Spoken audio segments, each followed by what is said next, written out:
여러분, 지금까지 여러분이 이렇게 살면서 길게는 19년을 살고 있고 짧게는 14년을 살고 있는 여러분이 지금껏 살면서 여러분이 기대한 것과는 전혀 다른 결과를 이렇게 맞이했던 적 여러분 있습니까? 여러분이 그렇게 열심히 밤을 새서 공부했는데 성적이 기대한 만큼 안 나왔어. 오히려 지난번에 시험 봤던 것보다 더 낮게 나왔어요. 여러분, 그러면 기분 좋아요? 기분 좋으면 도라이예요. 기분 안 좋아요.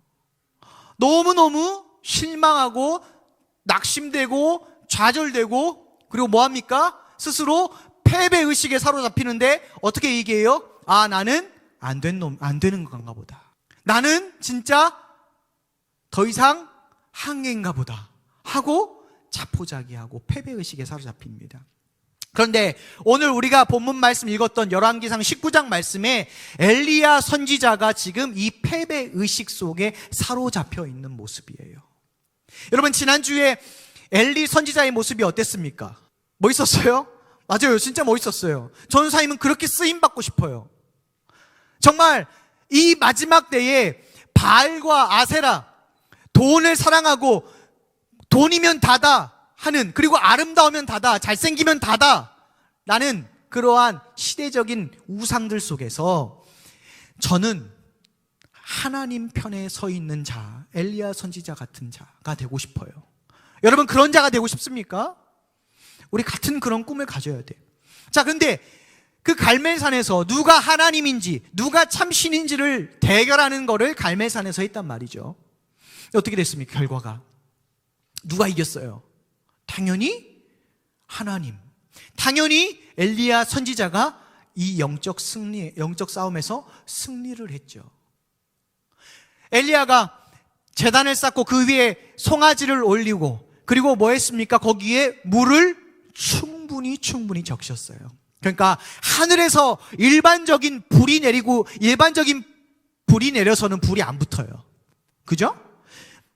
어떤 불이 내려야 돼요? 하나님께서 내리시는 불. 성경에는 여호와의 불이 내려야만 이거를 태울 수 있어요. 그런데 엘리야는 확신이 있었어. 여호와의 불은 물에 적셔 있는 나의 제단까지도 모조리 다 태울 수 있다라는 확신이 있기 때문에 기도했어요. 그리고 하나님께서 즉시 응답해 주시는데 하늘에서 여호와의 불이 떨어져서 그 젖어 있는 제단을 모조리 다 태워버리셨습니다. 할렐루야! 하나님은 살아계셔요. 그 하나님이 오늘 우리와 함께 계십니다. 이 예배에 함께 하십니다. 여러분, 엘리야가 기대하기 시작해요. 무슨 기대할까요? 북이스라엘 그 사람들이 하나님과 바알을 동시에 섬기는, 나에게 복을 주는 하나님 내가 믿어야지. 그리고 나에게 또 복을 준다는 가나안 땅이 믿고 있는 신 바알, 아세라, 풍요와 다산의 신, 그 신도 내가 믿어야지. 하나는 하나님, 하나는 바알. 이렇게 양다리를 짚고 있는 이스라엘 백성이 여호와의 불을 보는 순간 뭐라고 고백하냐면, 여호와 그는 하나님이시다 라고 이야기하면서 이제 엘리야가 꿈꾸기 시작하는데, 기대하기 시작하는데, 그 기대가 뭡니까? 이제 이 북이스라엘이 영적으로 다시 회복되는 단계이다.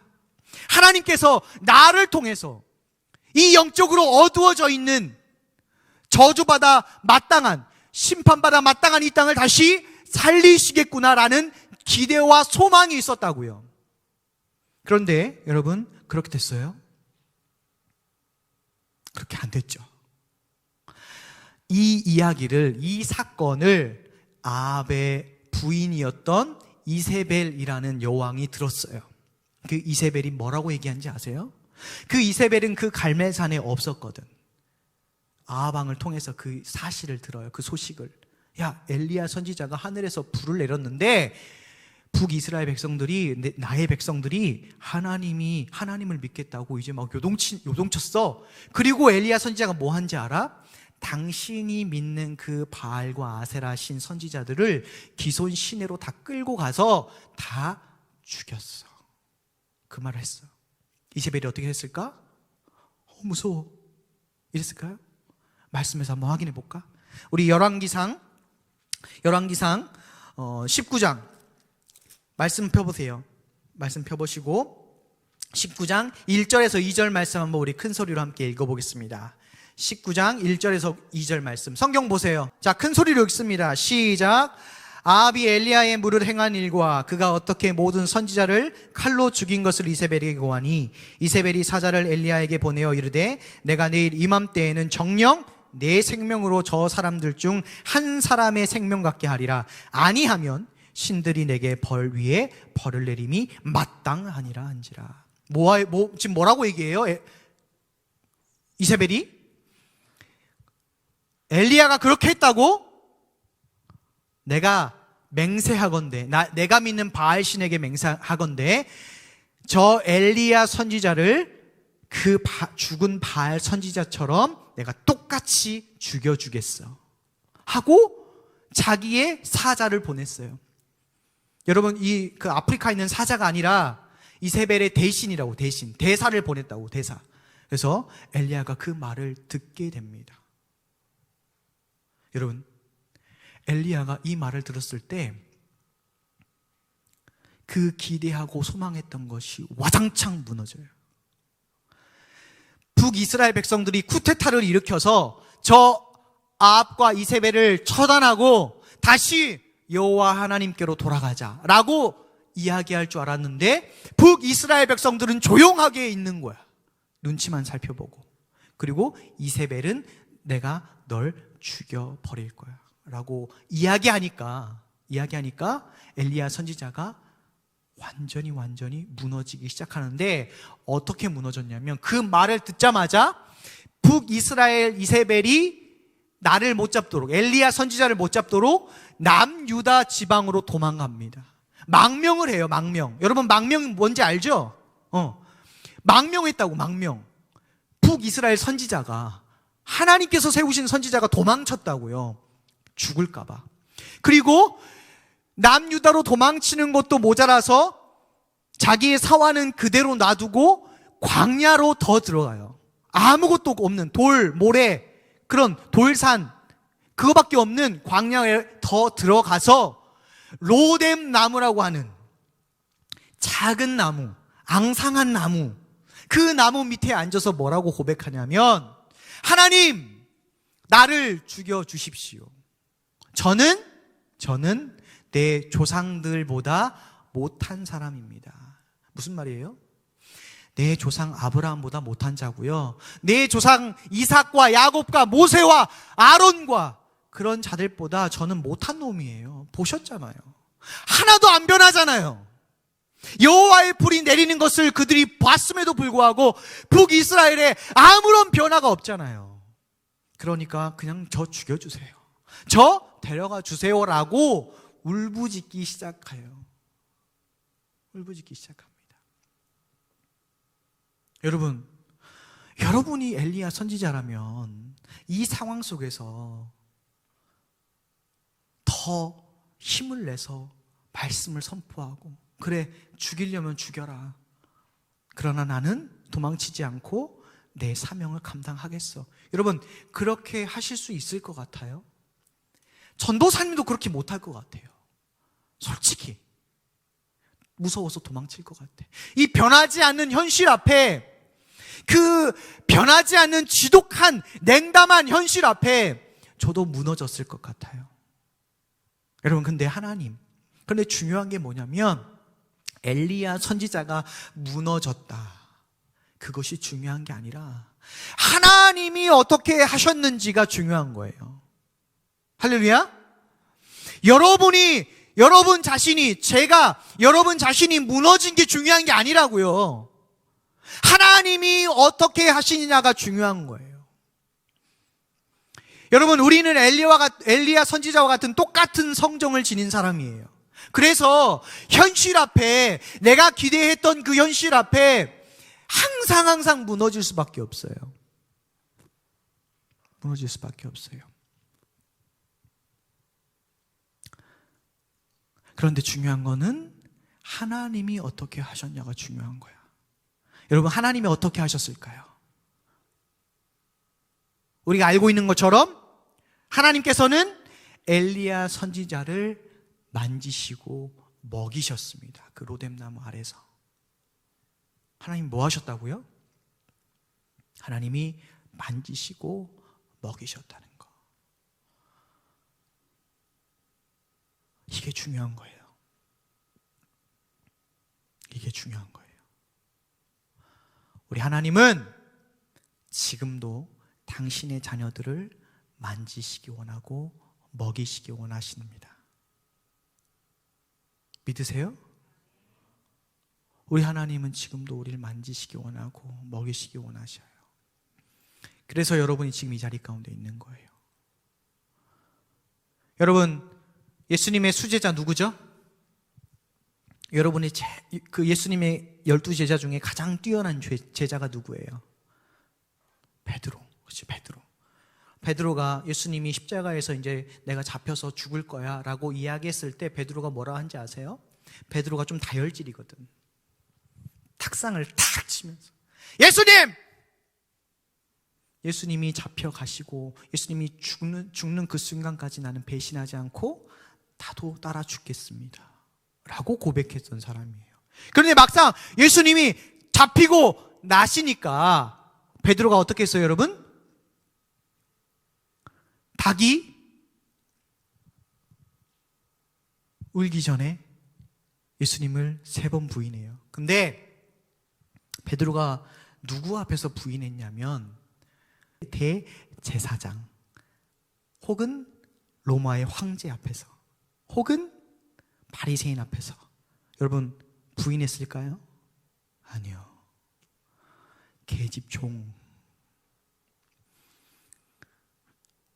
서민, 천민 앞에서 예수님은 난 모른다, 저주하면서 욕하면서 예수님을 부인했어요, 베드로가. 그리고 예수님이 예언하신 그 말씀이 생각나자 어떻게 됩니까? 베드로가 무너지기 시작해요. 자기가 3년 동안 예수님을 따라다녔는데, 그리고 예수님을 위해서 나 죽을 수도 있다라고 고백했는데, 그게 무너지는 그 현실 앞에서 베드로가 처참하게 무너지는데 결국 제자들 다 어떻게 됐어요? 뿔뿔이 흩어지죠. 그리고 베드로가 어떻게 합니까? 자기 고향으로 돌아가서 예전에 했던 어부 일을 다시 해요. 그물을 던집니다. 물고기를 잡으려고. 그런데 여러분, 어떻게 돼요? 예수님이 찾아오시죠, 베드로에게. 저 배를 띄워놓고 그물을 던지는 베드로를 바라보면서 예수님은 그 해변가에서 뭇에서 뭐 하고 계셨어요? 여러분, 예수님 뭐 하고 계셨어요? 숯불을 피워놓고 물고기와 떡을 굽고 계셨어요. 그리고 그 베드로와 제자들을 불러서 그 떡과 물고기를 먹으라고 했어요. 이게 중요한 거예요. 이게. 우리가 그 냉담한 현실 앞에 무너질 때 우리 예수님께서 이런 머저리 같은 놈, 너 그렇게 믿음 없어? 너 지금 신앙생활을 몇 년 하는 거니? 그렇게 들어도 모르니? 이 바보 같은 놈아? 이렇게 얘기하시는 게 아니라 먹이시고 만지시는 그 예수님 이라는 그 사실이 우리에게 얼마나 큰 위로가 되고 우리에게 소망이 되는지 모릅니다. 그런 하나님 앞에, 그런 예수님 앞에 우리가 숨기고 있으면 우리만 손해라고요. 그러니까 열어야 돼, 마음문을 열어야 돼요. 하나님 앞에서 하나님이 사랑하시는 사람은 말씀을 많이 하는 사람 아니요, 하나님 말씀 앞에 솔직하게 오픈하는 사람, 그 사람 하나님 사랑하세요. 그 사람에게 하나님 은혜 주세요. 자, 그런데 하나님이 엘리야 선지자 패배의식과 좌절과 낙심 속에 노뎀나무에 그렇게 힘없이 누워있는, 정말 소금물에 푹 적셔져 있는 그 배추처럼 늘어져 있는 그 엘리야 선지자를 먹이시고 만지시고 그 다음에 그냥 방치했을까요? 하나님이 다음 스텝으로 넘어가셔요. 뭐라 하셨냐면 엘리야 선지자에게 너는 여호와의 산 호렙산으로 가라 명령하십니다. 그리고 호렙산으로 40일 걸어가요. 그리고 호렙산의 한 굴에 엘리야 선지자가 도착합니다. 그리고 하나님이 뭐라고 하냐면 여호와의 산 그리고 여호와의 앞에 섰으라라고 얘기하셨어요. 누구 앞에 섰으라고요? 여호와의 앞에 섰으라 말씀하세요. 그 말씀이 떨어지는 순간 하나님께서 큰 바람을 일으켜서 산과 바위를 무너뜨리셨어요. 그리고 뭐 합니까? 하나님께서 지진을 일으키셔요. 그리고 하나님이 불을 내리셨어요.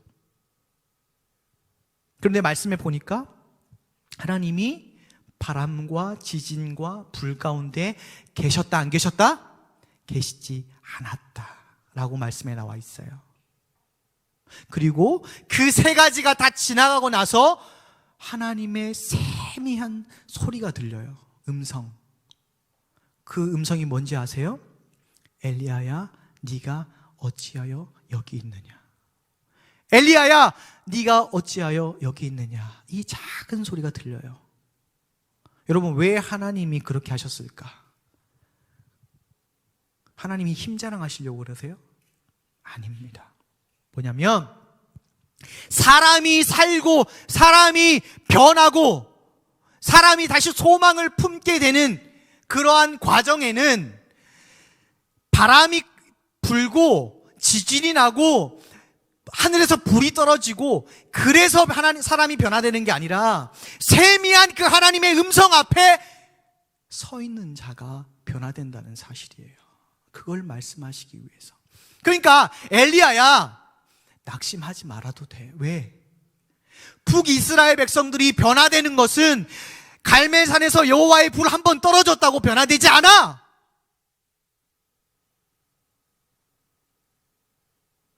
진짜 사람이 변화되는 것은 나의 말씀 앞에 섰을 때 변화되는 거야. 여호와의 앞에 섰을 때 진정한 변화가 시작되는 거야. 이거를 말씀해 주시기 위해서 바람과 지진과 불을 일으키시고 그 다음에 세미한 음성을 들려주셨던 거예요. 아시겠어요?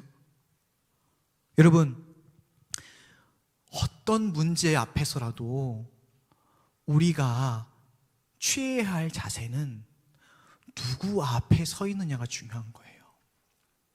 여러분 문제 앞에 그냥 여러분 서 있을래요? 그럼 해결이 돼요? 안 돼요. 누구 앞에 서 있어야 돼요? 하나님 앞에. 하나님 앞에 선다는 것은 하나님의 기록된 말씀 앞에 내 자신을 비춰본다는 거예요.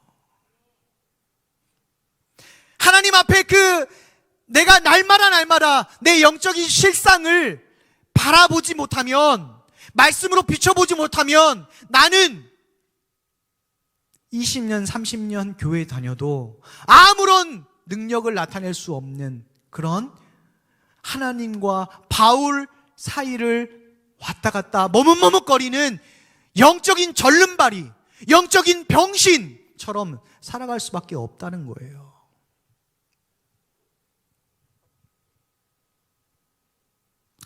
여러분 지금 누구 앞에 서 있습니까? 여러분 지금 무엇 앞에 서 있습니까? 여러분 학창시절이니까 학업이라는 문제 앞에서 여러분이 많이 서 있을 거예요. 그리고 우리 남자친구들은 음란한 거, 그거에 많이 놓여 있을 거예요. 그리고 친구들 스마트폰, 거기 안에는 미디어 중독이 들어가 있고 게임 중독이 들어가 있고, 누구는 돈의 문제 앞에 서 있고, 누구는 가족 간의 불화, 부모님이 뭐라고 얘기하시면 주체할 수 없는 분노가 나와서 문을 부셔뜨린다던가 물건을 던진다던가, 밤이 되면 잠을 자야 되는데 게임을 4시, 5시까지, 새벽 5시까지 하는 사람, 친구 간의 문제, 수많은 문제들이 있어요. 지금 여러분 어떤 문제 앞에 있습니까?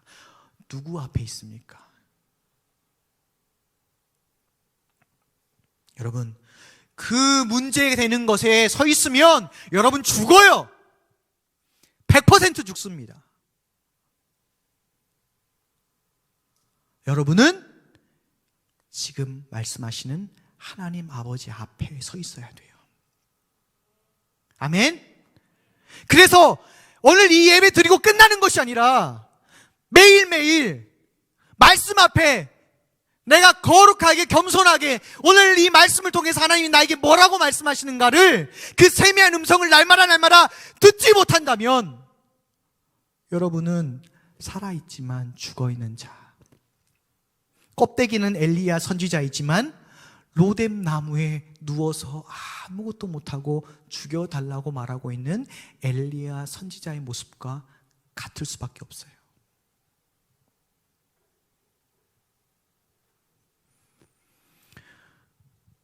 여러분, 우리가 하나님의 말씀 앞에 서야만 우리가 살아요. 할렐루야! 우리가 하나님의 말씀 앞에 서 있어야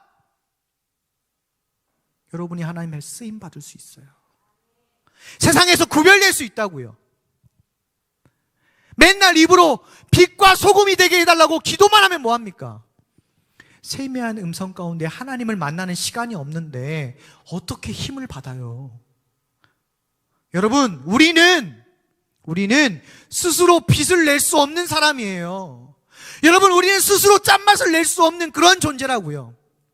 우리 안에 성령께서 말씀 가운데 역사하시고, 그래서 우리의 어두움을 밝히시고, 그래서 우리 가운데 빛이 드러나고, 우리 가운데 소금의 맛이 나타나고, 그럴 수 있는 것이지, 우리 스스로 빛을 낸다는 그런 엉터리 같은 건 없어요. 우리는 말씀 앞에 우리를 비춰야 그 말씀의 빛을 우리가 뿜어낼 수 있는 그러한 자들이에요. 그렇게 창조된 자들이에요. 여러분이 게임 앞에, 사람 앞에, 돈 앞에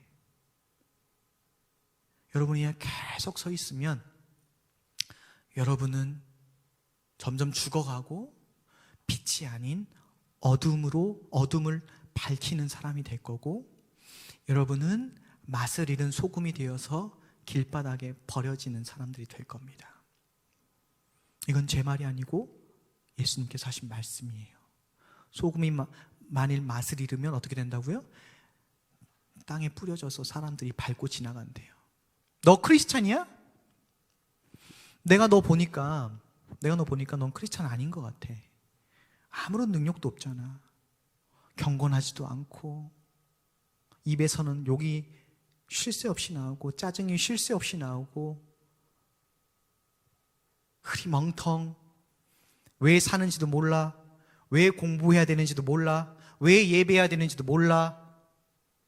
네가 정말 크리스찬이야? 네가 믿는 하나님 난 안 믿을 거야. 여러분이 하나님 앞에 서 있지 않으면 그런 식으로 돼요. 지금 많은 교회들이 그런 식으로 가고 있어요.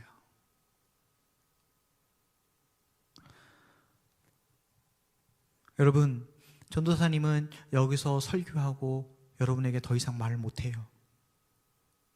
여러분이 결단하셔야 돼요. 여러분, 하나님 말씀 앞에 매일매일 여러분의 영적인 실상을 비춰볼래요? 그러한 믿음, 그러한 실행력 달라고 기도하시고, 그리고 의지를 세워서 여러분 말씀 앞에 서 있으시길 바랍니다. 그러면 반드시 분명히 확실하게 성령께서 말씀을 여러분의 심령에 비춰주실 거예요. 그러면 어떻게 되는지 아세요? 때로는 말씀을 보다가 눈물이 나요. 신기해요. 예전에 봤던 말씀인데 그 말씀이 나에게 주는 말씀으로 다가와서 눈물이 난다고요. 그럼 뭐 하게 된지 아세요? 기도하게 돼요. 하나님 감사합니다. 그런 은혜를 받으면 여러분, 내가 돈이 없어도요 행복해요. 내가 공부 못해도 행복해요. 내 부모님이 어려운 상황 가운데 있어도 힘이 나요. 버틸 수 있는 힘이 나요. 그 힘을 받아야 살 수 있어요. 여러분, 꼭 그렇게 우리가 하나님의 말씀 앞에, 여호와의 앞에 서 있는 우리 수산하기 되기를 예수님의 이름으로 축복합니다. 아멘. 내게 허락하신 시련을 통해 나의 믿음도 강하게 자라고, 험한 산과 골짜기 지나는 동안 주께 더 가까이 나를 이끄시네. 내가 겪는 시험이 어렵고 힘겨워도 내 주님보다 크지 않네. 내 앞에 바다가 갈라지지 않으면 주가 나로 바다 위 함께하리. 나는 믿네. 주의 능력으로 내 삶 새롭게 되리. 나는 믿네. 주의 능력으로 담대히 나가리라. 주와 함께 싸워 승리하리라. 날마다 믿음으로 나 살아가리. 이 시간 우리 함께 오늘 들은 말씀을 기억하면서, 하나님, 내가 가지고 있는 이 문제 앞에 하나님, 내가 서 있는데, 내가 더 이상 문제 앞에 서 있는 것이 아니라 내가 세미하게 말씀하시는 그 하나님 말씀 앞에 내가 서 있기를 원한다.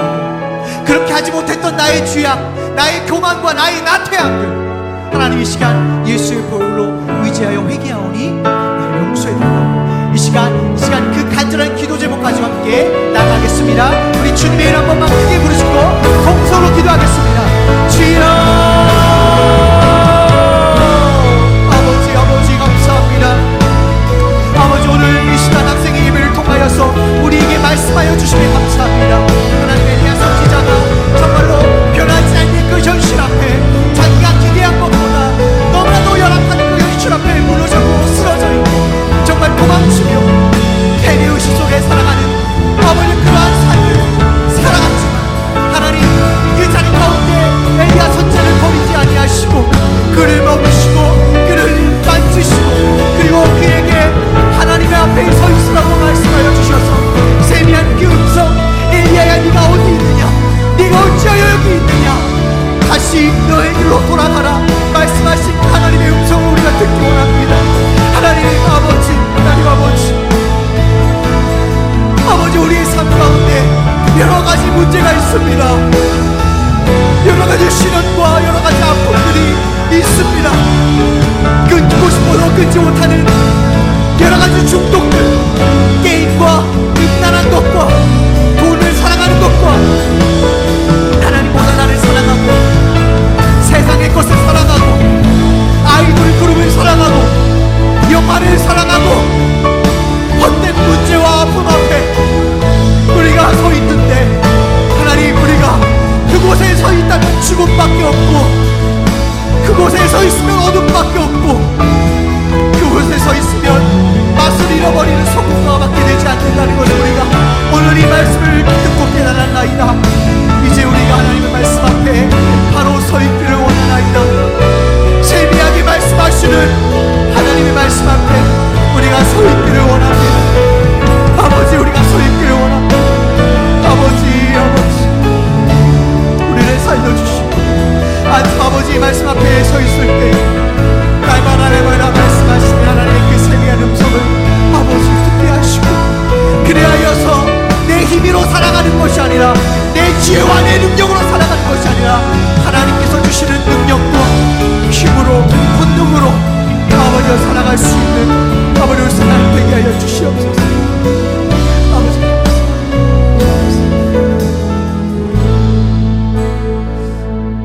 하나님 아버지 감사합니다. 오늘 이 예배를 통하여서 우리에게 분명하게 말씀하여 주시니 감사합니다. 하나님, 이 말씀을 그저 듣고 한 귀로 흘려보내는 그러한 어리석은 자, 불쌍한 자 되지 않게 하여 주시고, 오늘 이 부족한 종을 통하여 말씀하신 그 말씀을 나의 것으로 믿고 우리의 마음 가운데, 우리의 머리 가운데 새겨서 그 말씀이 내 안에 살아 역사하여서 엘리야가 다시 사명의 길을 갈 수 있었던 것처럼 우리도 하나님의 자녀답게 살아갈 수 있는 능력을 더하여 주시옵소서. 하나님, 매일매일 우리 앞에 어려운 현실과 시련들이 다가옵니다. 그러나 그 문제와 시련 앞에, 어려움 속에 우리가 도망치고 외면하고 포기하고 낙담하고 좌절하고 그냥 서 있는 것이 아니라, 누워 있는 것이 아니라, 날마다 말씀을 통해서 공급해 주시는 그 하나님의 놀라운 능력을 받을 수 있는 우리 학생, 교사, 그리고 제가 되게 하여 주시옵소서. 하나님 감사합니다. 하나님 사랑합니다. 우리를 위하여서 모든 것 아낌없이 내어주신 예수님의 이름으로 간절히 기도하옵나이다. 아멘.